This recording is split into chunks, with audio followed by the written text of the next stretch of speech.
Alright, gotta do some unboxing. Where's my cutting tool for that? Perfect.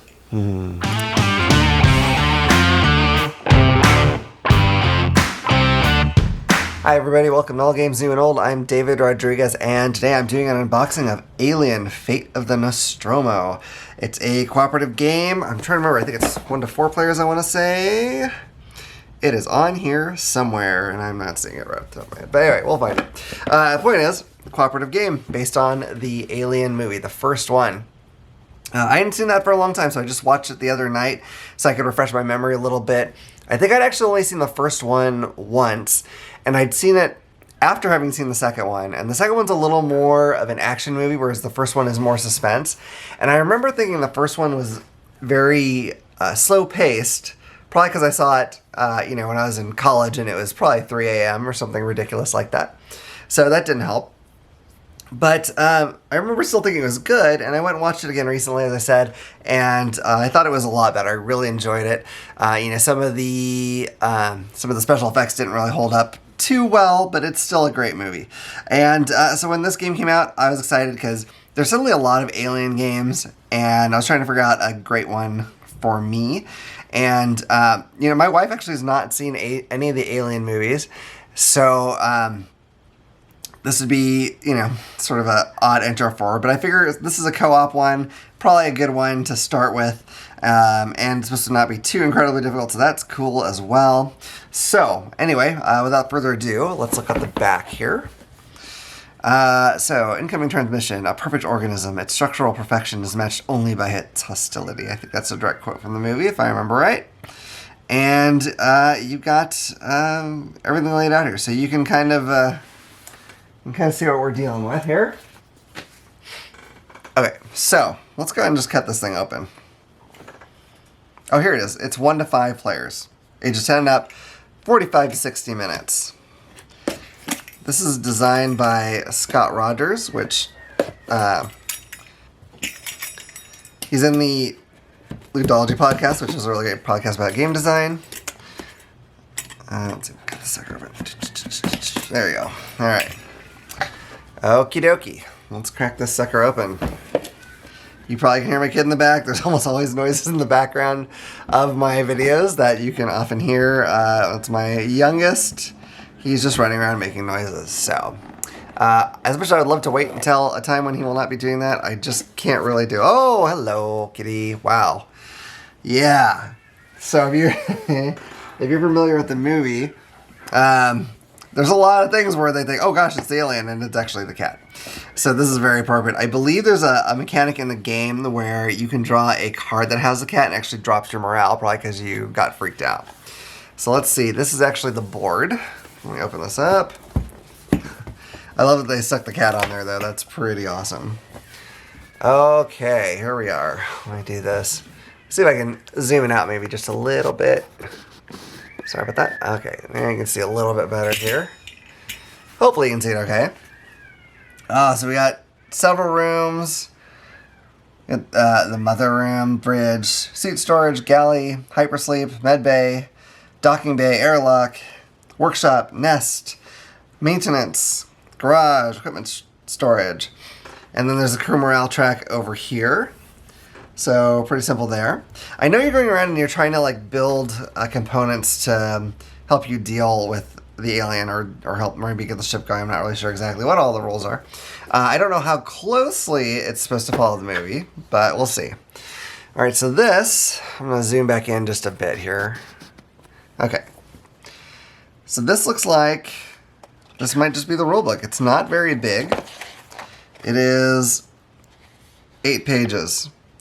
So there's a variant where you have Ash in there, and he makes it harder.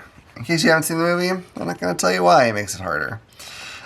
When I first watched a video about this, my daughter was looking over my shoulder, and she was wowed by how realistic the art was. And I agree. I mean, I'm sure there's a card I can show you better later, but that looks like Ripley for sure. So that's really awesome. I like the good art. I'm excited that it's not a super huge rule book. It's kind of nice to have something that's a little simpler to get into. I don't mind the big, crazy games either, of course, but It is nice. Okay, so we got all kinds of tokens here. Let's pop this here.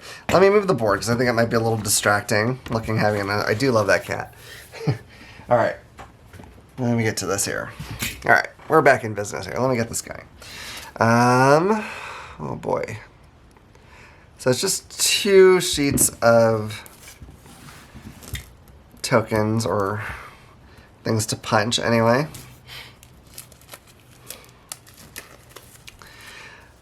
I've seen a lot of the Alien movies. I have not seen, I don't think I've seen the second Alien vs. Predator movie. And I haven't seen, I believe Prometheus was supposed to be sort of like a prequel.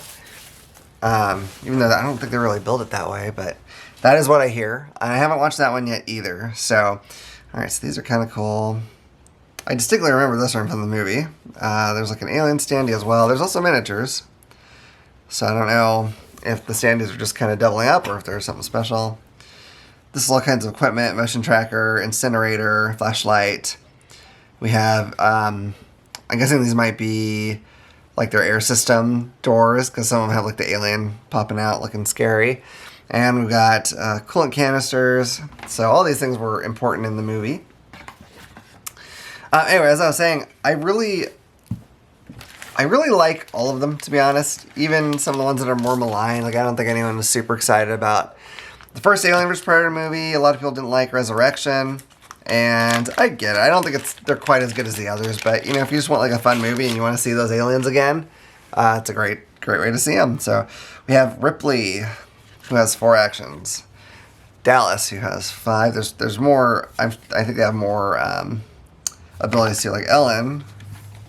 Honorably, spend an action, move another crew member 1 space. Dallas doesn't have an extra action, but he seems to be faster. Brett, only 3 actions. Reduce cost of any item that costs 2 or more scrap by 1 scrap. Items don't take an action to craft, so he's going to be our crafty guy.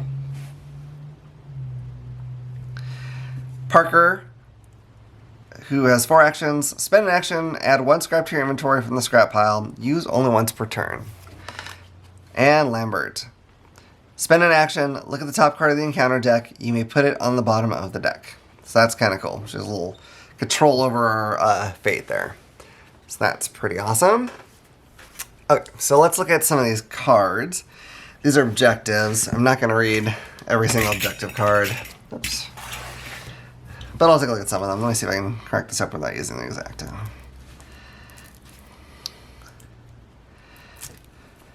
Okay, here we go. Here we go. So I believe, and I could be wrong, I think there's different scenarios in this game as well. So we have our little, okay, use 1 action. This is our little reference card for the rules. It's good to have. Have the alien. Here, let me zoom this up forward a little bit. Quiet. A lot of quiet ones for different rooms, it looks like.